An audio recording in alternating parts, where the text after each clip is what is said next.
চুরি হয়ে গেছে বেশিরভাগ লোহার সরঞ্জাম, ব্যবহার নেই দীর্ঘদিন। অযত্ন অবহেলায় তাই নষ্ট হওয়ার পথে ঠাকুরগাঁও বালিয়াডাঙ্গির ঝাউনিয়া স্লুইস গেট। শুষ্ক মৌসুমে কৃষকদের পানি সরবরাহ নিশ্চিতে নহনা নদীতে 2015-16 অর্থ বছরে 2,30,00,000 টাকা খরচে নির্মাণ করা হয় এই সেচ প্রকল্প, যা কোনো কাজে আসছে না স্থানীয়দের।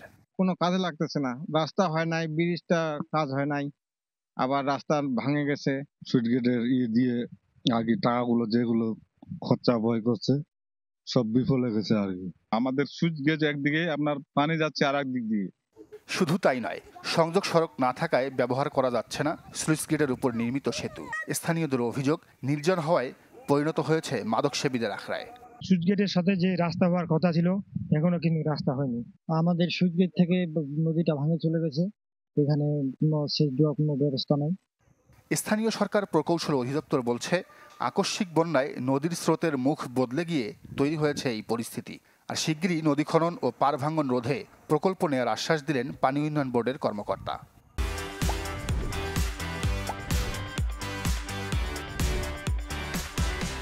যেহেতু এই নদীগুলো নতুন করে আমাদের দৃষ্টিগত হয়েছে, এই নদীগুলো নিয়ে আমরা পরবর্তীতে সমঝোতা সমীক্ষা বা ফিজিবিলিটি স্টাডির মাধ্যমে প্রকল্প গ্রহণের পরিকল্পনা গ্রহণ করেছি। স্ট্রাকচার দুটি মেরামতের জন্য আমাদের জলবায়ু সহনশীল প্রকল্প আছে একটা, যেটি অনুমোদনের অপেক্ষায় আছে। ওইখানে আমরা প্রাক্কলন পাঠিয়েছি, অনুমোদন আসলে ওইটা কাজ হবে। কাজ হলে এখন যে বর্তমানে কিছুটা তাদের উপকার বঞ্চিত হচ্ছে, সেটা পরবর্তীতে তারা উপকার পাবে।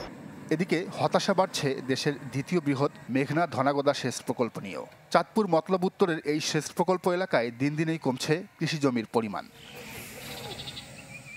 হিসাব বলছে 1988 সালে প্রকল্পের শুরুতে কৃষি ও অকৃষি জমির পরিমাণ ছিল 17,584 হেক্টর। 2013 সালে কমে দাঁড়ায় 10,880 হেক্টরে। এজন্য আবাদি জমিতে রাস্তা, দোকানপাট ও স্থাপনা নির্মাণকে দায়ী করছেন স্থানীয়রা। সাধারণত লোকেরা কইতে গেলে কয়েক আমার জমিন আমি গাছ লাগামু, আমার জমিন আমি বাড়ি করবো আর কি।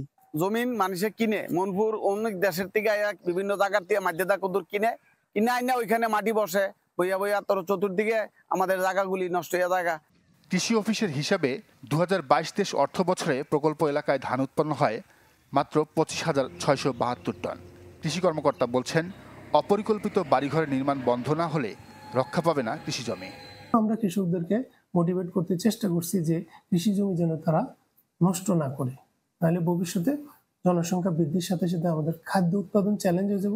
আর কৃষি বিভাগ পাশাপাশি চেষ্টা করতেছে নতুন নতুন জাত, নতুন নতুন প্রযুক্তি আবিষ্কার করে কৃষককে দেওয়ার জন্য, কারণ জনসংখ্যা বৃদ্ধির সাথে সাথে খাদ্য যোগান দিতে হবে, যার দরুন আমরা এটা চেষ্টা করতেছি।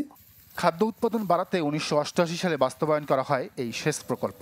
65 কিলোমিটার বেড়িবাঁধ ছাড়াও মতলব উত্তর উপজেলার 14টি ইউনিয়নে পানি সরবরাহে তৈরি করা হয় 218 কিলোমিটার সেচ খাল। নাজমুল হুদা সুমন, চ্যানেল 24।